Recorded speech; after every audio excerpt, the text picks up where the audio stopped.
Okay, welcome to AP Physics 1 Super Cram video on forces. Our first business is looking at how mass is determined. There's two ways of doing it, one by using gravity and one by using an acceleration. So the first one is like using a triple beam balance or just a regular balance as we have in this example here. And we're looking at how gravity affects what's going on, and that's how the mass will be determined. For instance, I've got an object here on the left and one on the right, and the balance is completely level. So we know there's a force of gravity pulling down here on this one. So we'll call that force gravity there. And on the right side, there's force gravity pulling down. And we're using the force of gravity on the objects to determine their masses. So here we go. We see that both of the forces must be equal to keep that balance equal. Therefore, whatever mass is in this object must equal the mass of this object here. Now, if you want a definite answer for how much mass is in this object, let's say you can put known masses here, standard masses, and then once the beam is balanced, level in other words, then you can add up all of the masses you place here in order to figure out the total mass there. So any process, electronic balance or triple beam balance or a regular balance, that is a gravity determination for the mass.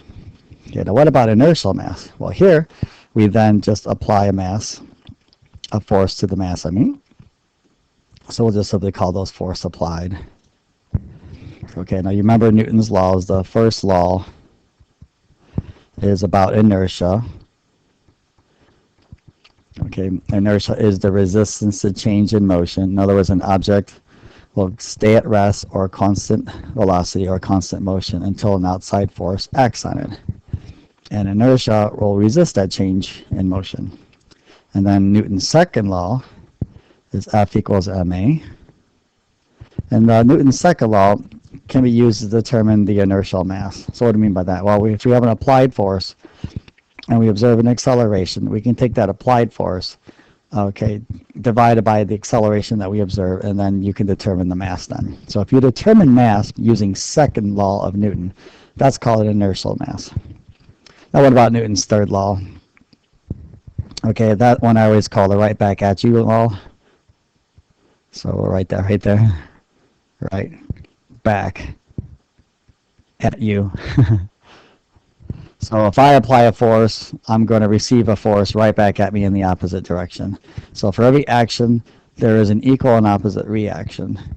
So those are Newton's three laws. So the first law is that inertia thing. Second law is F equals ma. And third law is right back at you. For every force or action, there's an equal and opposite reaction. Okay, that is also applied. Okay, so those are our basic concepts of forces and things like that for what we call Chapter 4. Now what about some more specific examples?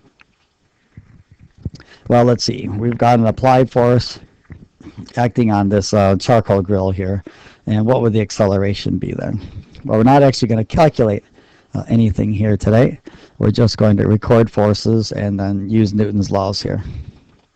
So we have a force applied in the right direction here. And then there would be probably some friction in the opposite direction here. Downwards force is force normal, or force gravity rather, and upwards is force normal. So let's go ahead and label all those. So this would be called the force applied. This would be the force of friction. And this one would be force of gravity. And the one going upwards is force normal.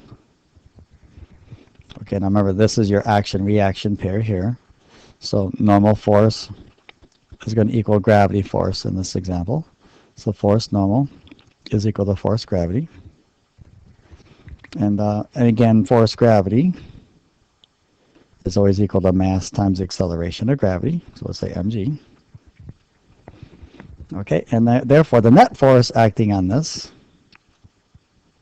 is then going to be the sum of the two forces in the x direction here, which would be force applied plus a negative friction force. I'll just say minus force of friction.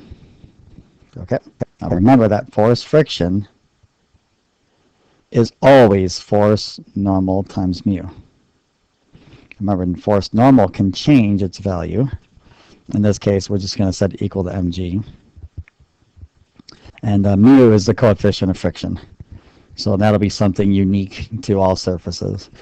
In this particular example, they give us mu equals 0.22. Remember, mu is a unitless measurement, so it does not have any units with it at all.